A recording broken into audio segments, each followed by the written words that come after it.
Hey, friend, have you ever felt like trusting people is just like terrifying?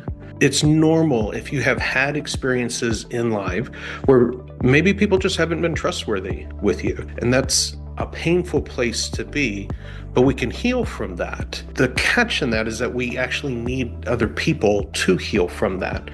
And so we got to figure out, how do we face the fear that being vulnerable produces inside of us so that we can experience the mismatching experiences that will heal that will transform that for us. And I just want to encourage you that the scripture has some things to say about this, that God designed us to have a secure relationship and secure connection with one another and with Him, and that we learn about having a secure connection with Him through our connections with others.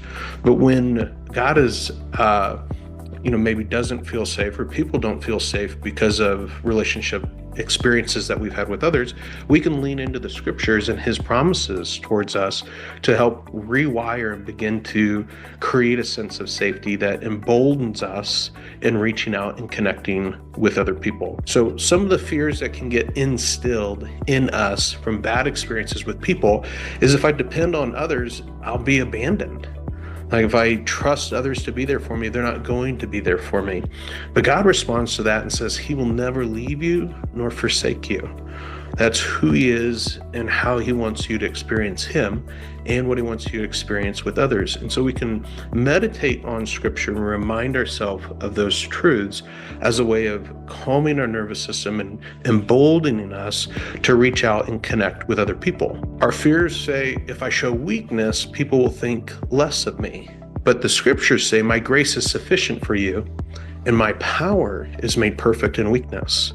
That God isn't put off by your weakness. He's not put off by your fears or your struggles, but He has compassion for you.